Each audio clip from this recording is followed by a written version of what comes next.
Estamos ya en la recta final de nuestra temática que hemos venido desarrollando, la renovación de nuestra mentalidad. Hemos usado como modelo para recorrer esta temática lo que Dios hizo con Israel.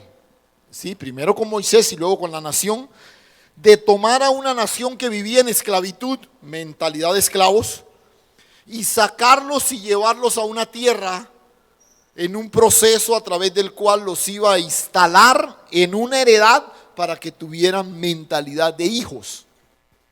Entonces no solamente era sacarlos de un escenario geográfico y llevarlos a otro, sino sacarlos de una manera de pensar y abrirles el entendimiento para que avanzaran a otra forma nueva de pensar. Digámoslo de esta forma: Egipto tipifica la mentalidad de esclavitud y la tierra prometida tipifica la nueva mente, la nueva forma de pensar. Entre aquí y acá hay un desierto. El desierto es el instrumento que Dios usa para la renovación, para la transformación. El pueblo sale de aquí y pasa por el desierto para que en el desierto vivan el proceso de transformación, de renovación. Digámoslo de esta forma: el desierto es la escuela de transformación de Dios. Pero ojo, no pierda de vista el hecho de que el desierto también fue un escenario de muerte. Toda la generación de mayores que salió de Egipto murió en el desierto. Toda una generación murió para dar paso a una generación que conquistó. Eso ocurrió en el desierto. El desierto es un lugar de muerte. ¿Sabía eso? No. Ah, bueno. Entonces se lo estoy recordando. Dale gracias a Dios por los desiertos.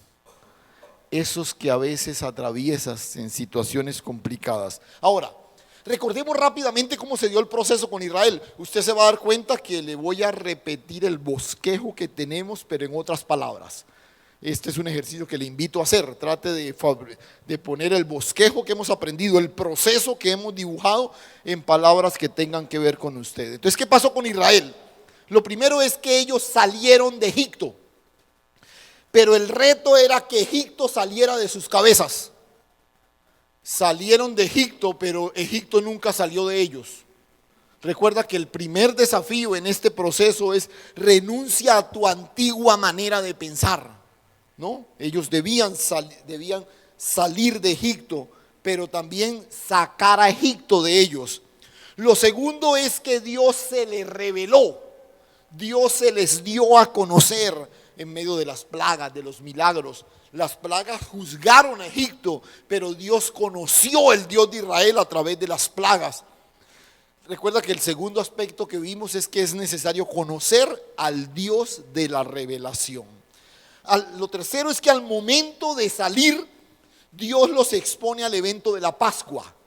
¿Qué es lo más importante en el evento de la Pascua? ¿Qué es lo más importante? El Cordero. ¿Cuál era la idea de hacer una celebración que tuviera como centro el Cordero? Que ellos entendieran que de aquí en adelante el enfoque era el Cordero. El enfoque es Cristo.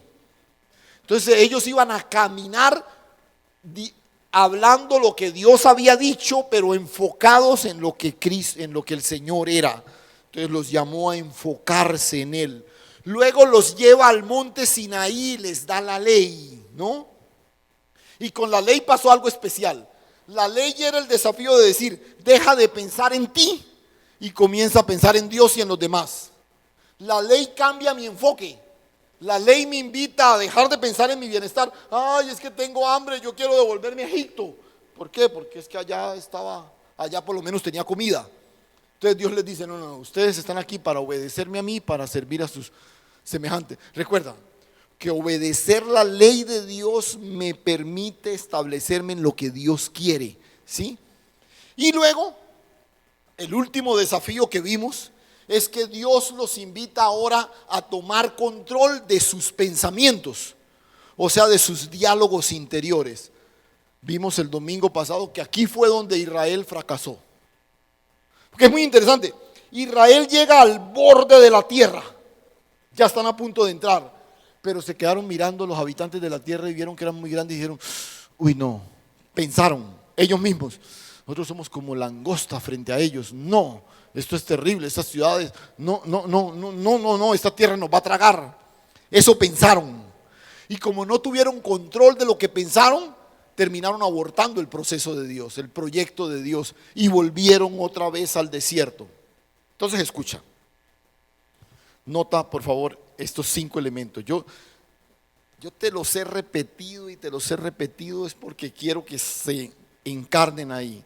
Una lucha contra tu antigua manera de pensar, el desafío de conocer al Dios de la revelación, el reto de enfocarte en Él, de declarar lo que Dios es y lo que ha hecho y enfocarte en Él. Lo otro tiene que ver con obedecer la ley de Dios, obedecer lo que Dios dice y tomar control de lo que pienso. Todo lo bueno, todo lo honesto, todo lo puro, todo lo amable, todo lo justo, todo lo que es de buen nombre, todo lo que es digno de alabanza, en eso pensad, en eso pensad. Ahora, si tú sigues este recorrido, tú vas a empezar a pensar de una manera distinta. Vas a comenzar a disfrutar de una nueva forma de pensar. Este es el desafío del hombre nuevo. El hombre creado según Dios en la justicia y santidad de la verdad. Y te invito a hacer una dinámica durante estos próximos días. Piensa en cada área de tu vida y piensa en lo que tradicionalmente has hecho. Y cómo empezar a pensar distinto frente a eso. ¿Sí? Y hoy les voy a poner algunos ejemplos para ilustrarte esto. Pero en esa nueva forma de pensar, yo tengo que identificar cuáles son los pensamientos de Dios. Porque esa es mi nueva forma de pensar. Por ejemplo, algunos padres ya salieron de eso, otros están en ese proceso hasta ahora. Por ejemplo, el desafío de la crianza de nuestros hijos. Entonces tú dices, bueno, ¿cómo voy a criar mis hijos? Yo puedo estudiar, mirar, revisar todas las teorías de estas ciencias humanas, sociales y todo lo demás, porque es que así, o sencillamente concentrarme en lo que Dios dice. Entonces yo comienzo a pensar distinto. ¿Qué es lo prioritario en la agenda de crianza de mis hijos? Entonces hay un sistema que me dice, no, tú tienes que hacer de él un campeón, que se trague el mundo, que vaya esto, que pase por encima de todo el mundo, que gane todos los retos que tenga al frente, que no sé qué. Pero tú vas a la palabra y dices, tú tienes que concentrarte en que tu hijo conozca a Dios y sea la manifestación de la vida de Cristo. Entonces nota, la manera como empiezo a pensar con relación a la crianza de mis hijos tiene que ser distinta. Tiene que enfocarse en lo que Dios piensa y no en lo que tradicionalmente yo he pensado. En ese sentido, voy a ponerte un ejemplo y vamos a mirar algunos otros así de manera tangencial. La nueva forma de pensar, la renovación de mi mentalidad me invita a establecerme en una mentalidad productiva. Amén. No los veo como muy convencidos, pero bueno, yo espero que ahora por la palabra usted se convenza, ¿cierto? Mira, la iglesia, yo no sé si intencional o sin intención, ha promovido más una cultura de consumo que de productividad. La gente acude a los servicios religiosos para consumir un producto, una práctica religiosa, un sermón. Es más, algunos usan algunas expresiones como por ejemplo, yo voy a la iglesia a buscar a Dios, yo voy a la iglesia a aprender de Dios. Entonces, nota, tú vas a la iglesia a consumir algo. Esa mentalidad de consumo nos ha impedido ver que fuimos alcanzados por la gracia de Dios para manifestar algo glorioso, para multiplicar algo glorioso, para producir la expansión de un reino, ¿no? Una mentalidad productiva y no consumidora. Y nota, ¿qué pasó con la generación de los que salieron de Egipto? Todo el tiempo querían regresar. La generación que creció en el desierto ya no piensan en regresar. Ellos tienen ansiedad por conquistar, por entrar a la tierra. Y escúcheme esto, aunque suene cruel, doloroso y de pronto fuerte, esa otra generación debía morir, tenía que morir. Sin muerte no hay renovación. Sin muerte no hay transformación. Amén. Esto es algo de lo que hemos hablado así en forma tangencial. Yo necesito morir a mis antiguos paradigmas mentales si quiero abrazar los pensamientos de Dios para mi vida. El viejo hombre debe ser crucificado juntamente con Cristo para que la nueva naturaleza sea manifestada en mí. O sea, no hay transformación si no hay muerte. Por eso esa generación debía morir en el desierto. Pero hay algo muy interesante. Recuerda, terminamos mirando la historia en que Israel llega a Cades, el límite sur de la tierra, y fracasó. Se devolvieron a dar 40 años en el desierto. A estas alturas toda esa generación ya murió. Josué ha pasado al pueblo del Jordán y ahora están en Gilgal. Gilgal es, así se le llamó al lugar donde el pueblo acampó después de pasar el Jordán. Y hay tres cosas importantes que pasaron en Gilgal antes de que el pueblo entrara a la tierra. Recuerde, dijimos al iniciar que la tierra prometida es el escenario de la nueva mente. Eso simboliza la nueva mente hacia donde Dios quiere llevarnos. Pero algo especial ocurrió ahí y que va a ser determinante para que entendamos cómo abrazar una mentalidad productiva en contraste con la mentalidad consumista que hemos tenido siempre. Josué capítulo 5, por favor. Miremos un momentico ahí, Josué capítulo 5. Vamos a leer a partir del verso 2. Dice: en aquel tiempo Jehová dijo a Josué: hazte cuchillos afilados y vuelve a circuncidar la segunda vez a los hijos de Israel. Y Josué se hizo cuchillos afilados y circuncidó a los hijos de Israel en el collado de Aralog. Esta es la causa por la cual Josué los circuncidó. Entonces ahora va a explicar por qué. ¿Por qué fue que los circuncidó? Todo el pueblo que había salido de Egipto, los varones, todos los hombres de guerra, habían muerto en el desierto por el camino después de que salieron de Egipto. Pues todos los del pueblo que habían salido estaban circuncidados. Mas todo el pueblo que había crecido, nacido en el desierto por el camino, después que hubieran salido de Egipto, no estaban circuncidados. Entonces note, es apenas comprensible. El pueblo que estaba en Egipto, pues ellos eran criados con las costumbres de la circuncisión a los 8 días que el niño nacía, no tenían problema. Pero una vez arrancaron su peregrinar por el desierto, fueron naciendo las nuevas generaciones y pues no los circuncidaron. Ahora estaban a punto de entrar a la tierra y Dios le dice a Josué: espera, hay algo que hay que hacer antes de que entren. Hay que circuncidar a todos los que no han sido circuncidados. ¿Sí? Más adelante, un versículo más adelante dice que Dios estaba quitando el oprobio de Egipto a través de esto. Pero ¿qué es lo que ese acto especial representaba? ¿Por qué era tan importante que fueran circuncidados antes de entrar a la tierra? ¿Qué representaba la circuncisión? ¿Alguien recuerda? ¿Qué representaba la circuncisión? Bueno, todos saben qué es la circuncisión, ¿cierto? Siempre he estado tentado como a hacer el ejemplo aquí, pero no he encontrado nunca un voluntario, ¿cierto? Pero no he encontrado. La circuncisión fue un pacto que Dios hizo con Abraham. Pero cuando usted lee lo que ocurrió con Abraham, Dios le dice a Abraham: te voy a circuncidar a ti y a todos los varones de tu casa, porque voy a poner señal en ti. ¿Qué señal? Señal de que yo soy tu Dios y tú eres mío. ¿Qué era la circuncisión? La circuncisión era fundamentalmente un pacto de pertenencia, de pertenencia.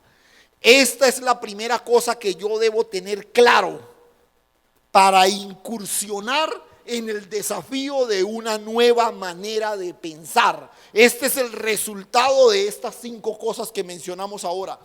Yo tengo claro que yo le pertenezco a Dios. ¿Cuántos lo tienen claro? Como 10 nomás. ¿Cuántos lo tienen claro? Amén. Esto era muy común. Digamos, las señales sobre el cuerpo eran por lo general señales de pertenencia. Recuerda cuando un esclavo voluntariamente se hacía, digamos, ganaba su libertad, pero se regresaba y le decía a su dueño, pero quiero ser esclavo suyo el resto de la vida. El dueño le horadaba la oreja, le hacía un hueco en la oreja. Entonces cada vez que él salía por ahí, la gente veía que tenía un hueco en la oreja y decía, este tipo tiene dueño. ¿Sí? La circuncisión era eso, una señal sobre el cuerpo de que esta generación le pertenece a Dios. Y esto es importante para renovar nuestra manera de pensar, porque nosotros no nos pertenecemos a nosotros mismos, no le pertenecemos a un sistema, nosotros pertenecemos al Rey de Reyes y Señor de Señores, aleluya. Cuando el Señor lleva al pueblo ahí frente al Sinaí y le está a punto de darles la ley, le dice, mire, ¿saben por qué les voy a dar la ley? Porque yo quiero que ustedes sean mi especial tesoro sobre todos los pueblos de la tierra. Yo quiero que sean míos, mi especial tesoro. Mi manera de pensar cambia cuando tengo claro esta naturaleza del pacto. Le pertenezco al Señor. Incluso Pablo, por allá en Romanos 12 dice, os ruego hermanos que presentéis vuestros cuerpos. Porque esta es una cosa que a veces nos suena. No, mi alma, mi espíritu le pertenece a Dios. No, tu cuerpo le pertenece a Dios también. Toda tu vida le pertenece a Dios. ¿Recuerdan cuando analizamos el debate de este asunto del aborto? ¿No? ¿Cómo resulta irreconciliable para nosotros debatir sobre este tema? Porque la tesis principal de las promotoras del aborto es que ellas son dueñas de su cuerpo y pueden hacer con él lo que quieran. No, ahí tenemos nosotros, hasta ahí llegamos nosotros. Porque para nosotros es claro que el cuerpo no nos pertenece. Entonces, bajo esa tesis, una mujer no puede hacer con su cuerpo lo que quiera. Bueno, un hombre tampoco, pero hablando específicamente de ese aspecto, porque le pertenecemos al Señor. Amén. Si quieres empezar a pensar conforme a lo que Dios piensa, este es un aspecto que debes tener claro: el pacto de pertenencia. Le perteneces al Señor. Pero mire lo segundo que pasa. Estamos hablando de lo que sucedió antes de entrar. Versículo 10. Y los hijos de Israel acamparon en Gilgal y celebraron la Pascua a los 14 días del mes por la tarde en los llanos de Jericó. Recuerdan, celebraron la Pascua al salir, ¿no? Al salir de Egipto, 40 años atrás. Y cuando celebraron esa Pascua, la celebraron con visión de futuro. Cuando en el futuro sus hijos les pregunten, ¿por qué matamos un cordero y nos lo comemos en la tarde y esto y lo demás y hacemos todas estas cosas? Ustedes les contarán que Dios nos sacó de Egipto con brazo poderoso y quebró la cerviz de Faraón, y le contarán lo que pasó. Eso lo van a hacer cuando pase. Ahora están tomando la Pascua mirando hacia el pasado. Esos que están participando de la Pascua que no estuvieron en Egipto, los más viejos les están contando, ¿saben una cosa? ¿Saben por qué estamos comiendo un cordero? ¿Saben por qué lo estamos sacrificando y comiéndolos entre nosotros? Porque un día Dios con brazo poderoso nos sacó de Egipto y nos trajo a esta tierra que estamos a punto de conquistar. Pero ¿cuál era la idea? ¿Cuál fue la idea de la Pascua cuando salieron de Egipto? Se lo recordé ahorita cuando empezamos la predicación. ¿Cuál era la idea de la Pascua? Sí, la centralidad es el cordero, pero ¿cuál era la idea?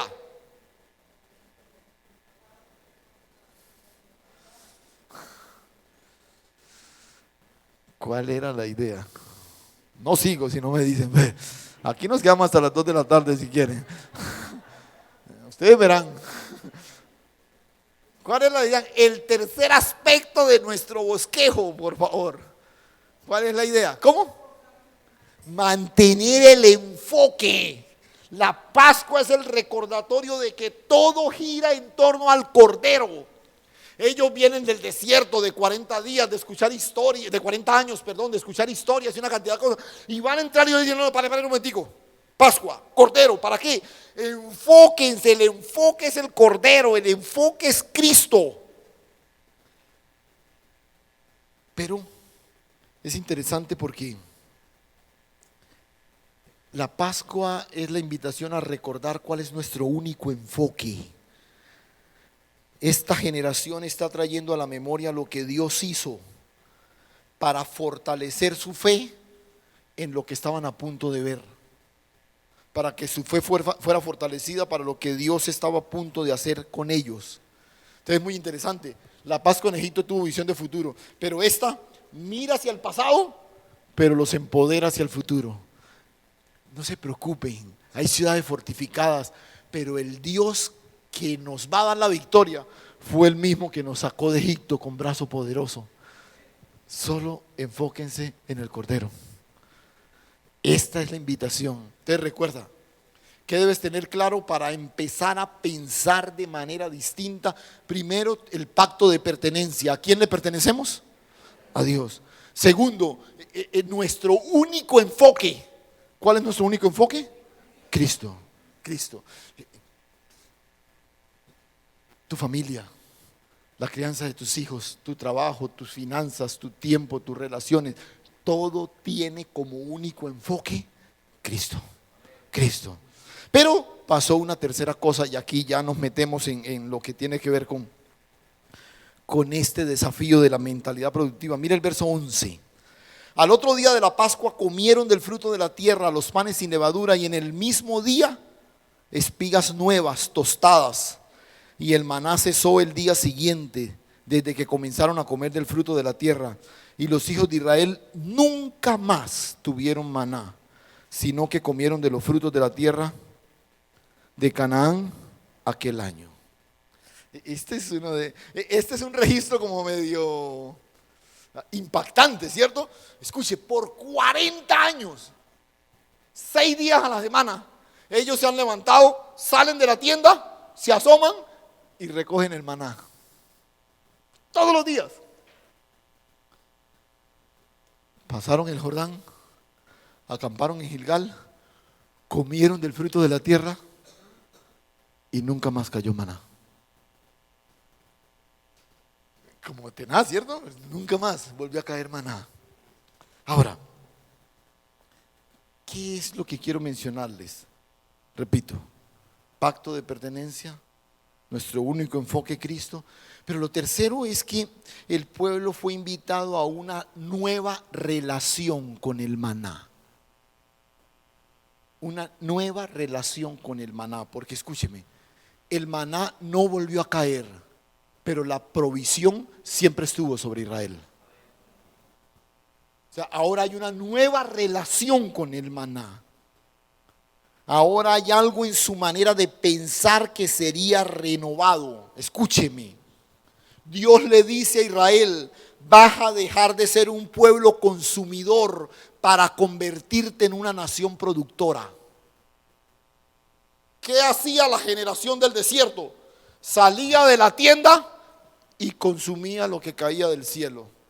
¿Qué va a hacer ahora la generación que conquista?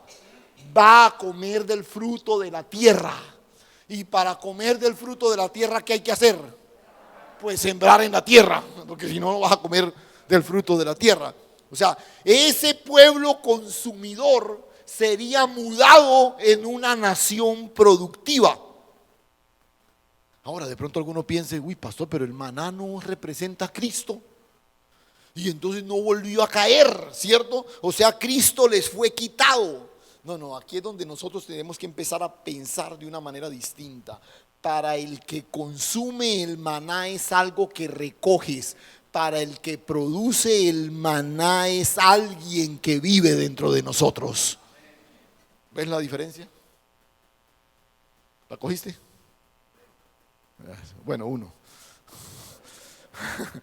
Bien. Por eso les decía, cambió la relación con el maná. Ya no es algo que recojo, ya es alguien que vive dentro de mí. Alguien que vive dentro de mí. Si tú puedes apreciar con claridad, hay un nuevo desafío mental en la tierra de la heredad. No serán consumidores, serán productores. Y esta es una impronta que Dios quiere que su iglesia tenga. ¿Quiénes son iglesia del Señor? Amén. Bueno, voy a hablarle a esos 10 que están aquí. Escuche, Dios quiere una iglesia productiva, no consumidora. Pero esto es algo que yo tengo que primero abrazar en mi manera de pensar. Tú no vienes aquí a consumir un sermón. Tú te preparas para un encuentro con la revelación de Dios que te direcciona al cumplimiento de su propósito. ¿Ves la diferencia? Una cosa es venir a consumir un sermón. Otra cosa es venir a un encuentro con la revelación de Dios que me lanza, que me direcciona, que me guía al cumplimiento de su propósito. Pero bueno, hay una salvedad importante que quiero hacer. La iglesia, porque hemos abrazado muchos desafíos del sistema, la iglesia vive hoy preocupada por los resultados. La iglesia vive a la caza de resultados. Y escúchame, no es que los resultados son malos en sí, pero no es lo que Dios busca de la iglesia. Préstame atención. Y ponme atención para que no entiendas otra cosa. Recuerda que yo te he dicho que yo soy responsable de lo que digo, no de lo que usted entiende. Así que entienda bien, escuche. Los resultados no son malos en sí, pero no es lo que Dios espera. Lo que Dios espera de la iglesia se da en medio de la fidelidad. ¿Y qué es fidelidad? La fidelidad no son las cosas buenas que hacemos. La fidelidad es la obediencia absoluta a lo que Dios ha dicho. ¿Recuerdas el ejemplo de Saúl? Cuando Dios lo manda a arrasar con todo, con los amalecitas y con toda su casa y con todos sus bienes y con todo, arrasa con todo. Cuando llega Samuel, oye que hay ganado, que quedó ahí y el rey está vivo. Y entonces le dice, Saúl, desobedeciste. Y Saúl dice, no, yo obedecí a Jehová mi Dios. Yo maté a casi todos los amalecitas. A casi todos los maté. Y del ganado pues maté a todo lo que estaba así como viejito, los más, los fuertes, los gordos, eso los dejé. Entonces Samuel le dice, no, escúchame. Entonces Saúl le dice, pero es que los dejé para ofrecerle sacrificio a Dios. Eso es brillante. Ni a Dios se le ocurrió eso. O sea, ¿qué es lo que Saúl le está diciendo a Samuel? O sea, yo no obedecí, pero hice algo mucho más brillante que lo que Dios dijo. Mucho mejor que lo que Dios dijo. Escúchame. No son las cosas buenas que tú haces. Es la obediencia absoluta a lo que Dios dice. Por eso, lo que Dios espera de la iglesia no son resultados, es el fruto. Lo que Dios espera es fruto. Y te voy a explicar la diferencia entre lo uno y lo otro. para obtener resultados no es necesario morir. Para manifestar el fruto no hay otra alternativa. ¿Ves la diferencia? Para obtener resultados basta con una buena estrategia, con un buen programa, con unos buenos recursos y puedes obtener resultados. Pero para manifestar el fruto, morir es indispensable. Porque no hay fruto si la semilla primero no muere. Ahora entiendes por qué toda esa generación necesitaba morir. Podemos dar resultados como iglesia. Y escucha, iglesias tienen muchos resultados. Podemos tener auditorios, podemos tener gente, podemos tener finanzas, podemos tener obras sociales, proyectos, ONGs, qué sé yo, muchas cosas. Pero Dios espera que la iglesia manifieste el fruto. Por lo que tú serás evaluado y juzgado será por el fruto. Muchos en tu nombre hicimos. Dice, yo no los conozco. Yo no los conozco. Ahora, entonces la pregunta clave es, ¿qué es el fruto? Quedamos parados, ¿cierto? Porque si lo que Dios espera es fruto y no sabemos qué es, pues, ¿qué es el fruto?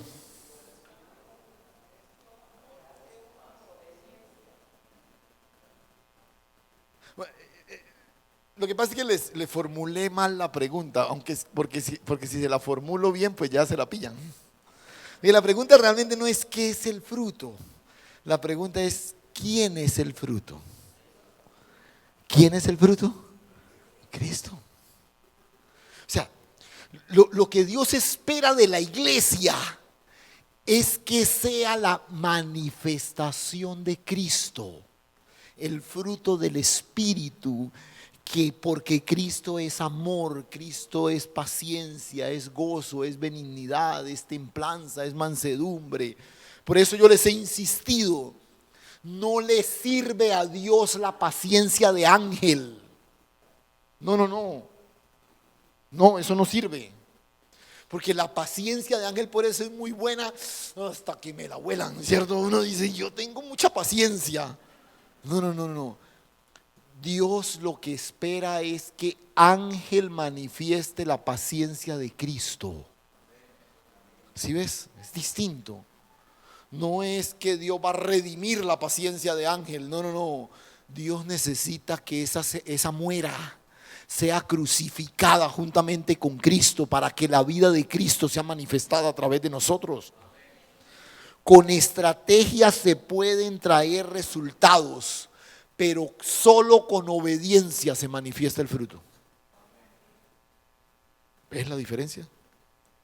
Podemos hacer estrategias que generen resultados, pero repito, ahora, ¿son malos los resultados? No, son buenos, algunos mejores que otros y todo lo demás, pero lo que Dios está esperando es el fruto, y el fruto solo se da por medio de la obediencia absoluta. Les pongo un ejemplo.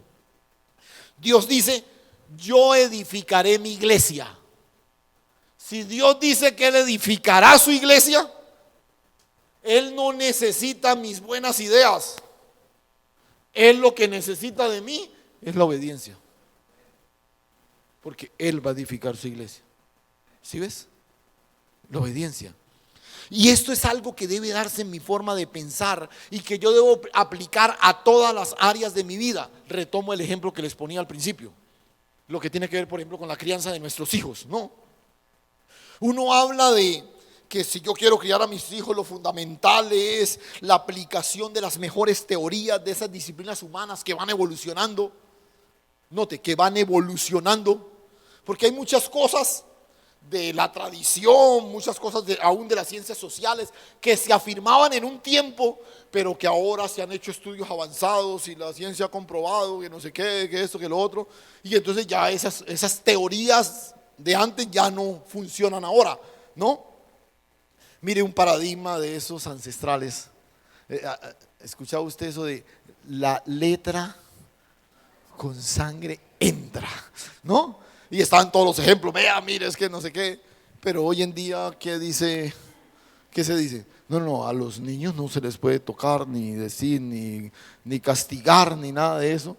Escúcheme,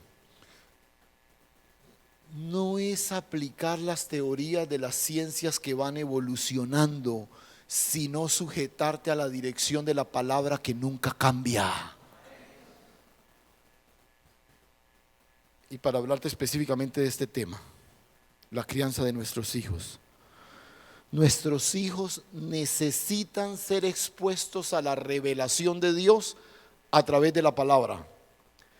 Y al Dios de la revelación a través del fruto manifestado en sus padres. ¿La cogiste? Las dos cosas. Nuestros hijos necesitan ser expuestos a la revelación de Dios a través de la palabra. Y al Dios de la revelación a través del fruto manifestado en sus padres. No te preocupes tanto por las teorías de la sociología, de la psicología, no. Ahora no estoy diciendo que, pero no. O sea, enfócate.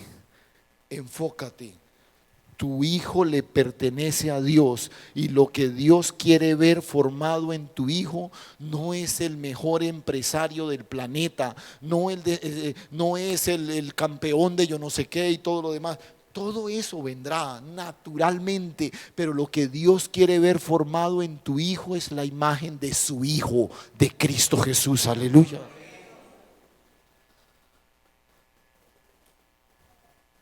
Y otra vez, esto lo puedes aplicar a cualquier área de tu vida. ¿Sí? Enfócate en qué dice, por ejemplo, el Señor tocante a tus finanzas, a tu trabajo, a tu tiempo. Otra vez, yo puedo ser muy sabio y decir, no, las finanzas se manejan así, no sé qué, y esto y lo otro. Y puedo tener teorías brillantes que dejen de lado lo que Dios ha dicho. Pero el que me da lo que yo tengo, me ha dicho primero que me multiplicará, que me dará conforme a sus riquezas en gloria, que reprenderá al devorador. Escúchame, Él no necesita mis buenas ideas, Él necesita mi obediencia a lo que Él ha dicho. Ahora Israel entra a una dimensión productiva, ya no recogen todos los días. Ahora Dios renueva sus mentes para comenzar a manifestar algo nuevo, una mentalidad productiva. Y aquí viene el desafío de esta palabra para nosotros. Porque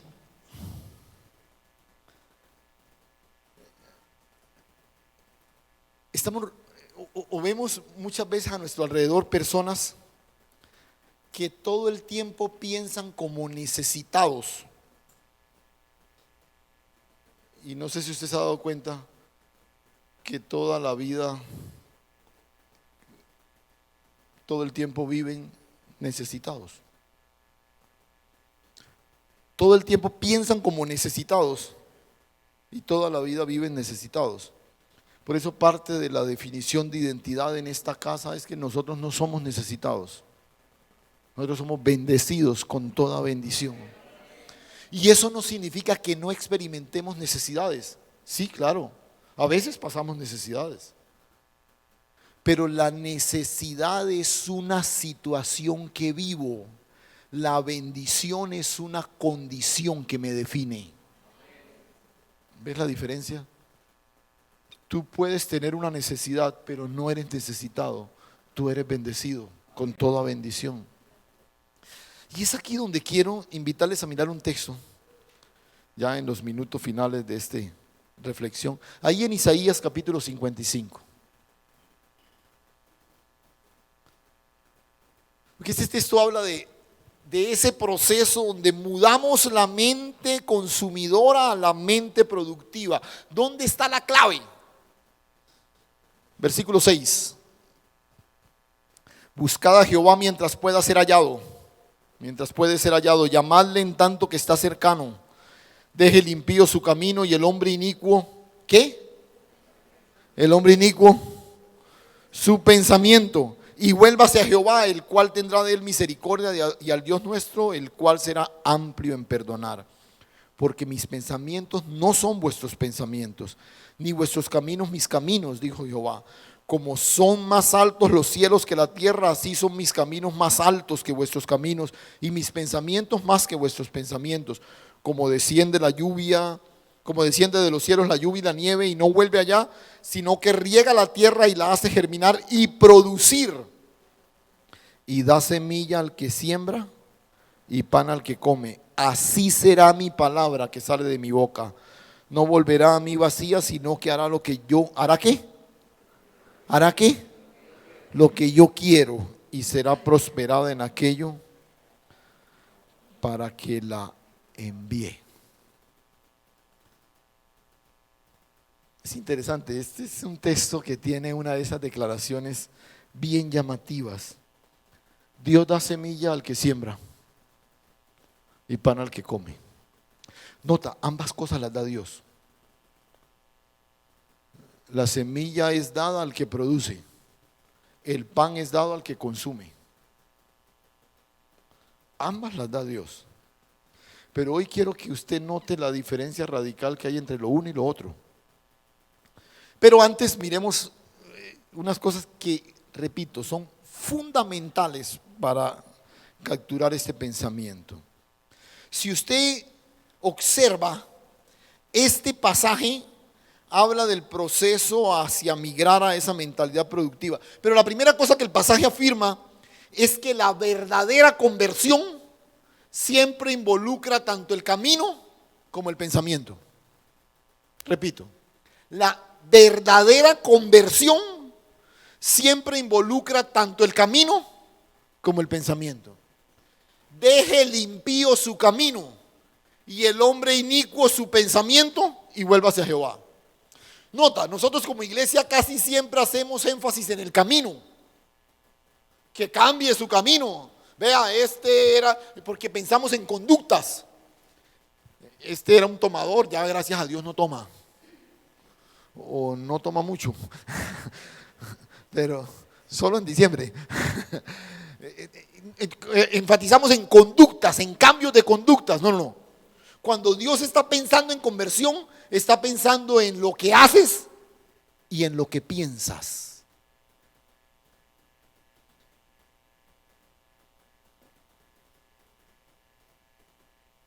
Y es muy interesante, dice, deje el impío su camino, el hombre inicuo su pensamiento, y vuelva hacia Jehová, el cual tendrá de él misericordia, y al Dios nuestro, el cual será amplio en perdonar. Deja el camino, la forma de actuar, y también la forma de pensar. Y ese proceso se da en ese orden. Porque cuando un impío es alcanzado por la gracia de Dios, lo primero que es consciente es que anda por mal camino. Lo primero que es consciente es que va por un mal camino.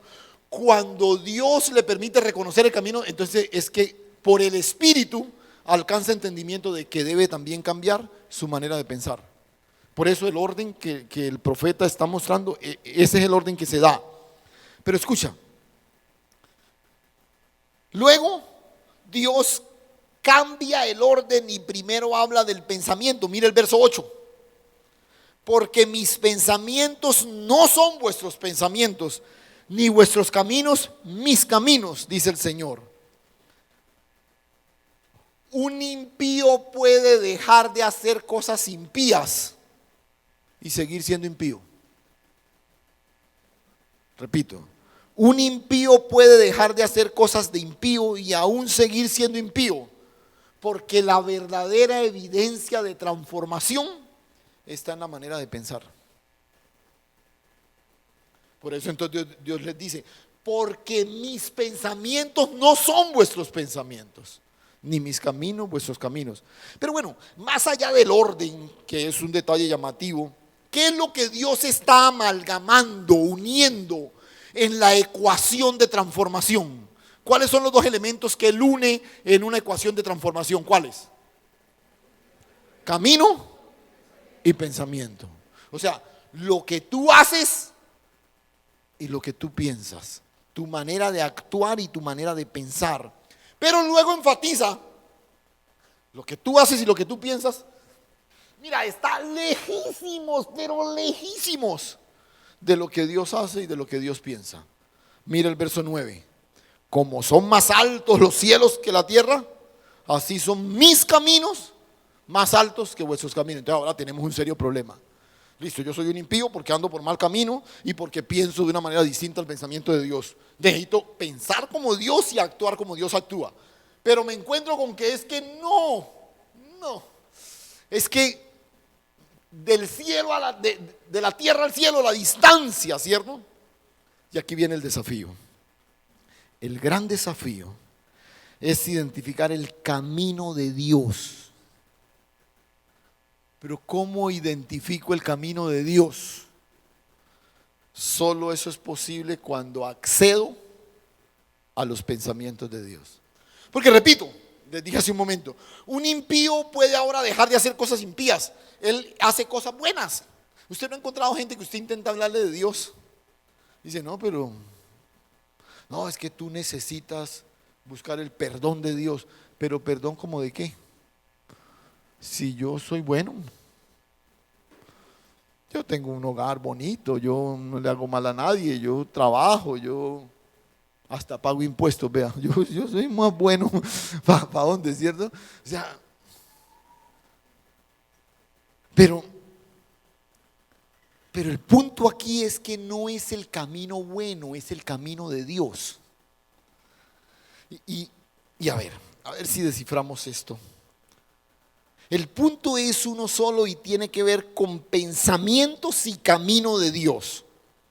Insisto, no son tus buenas ideas las que Dios necesita. ¿Qué necesita Dios? Tu obediencia. O sea, que reconozcas el camino de Él.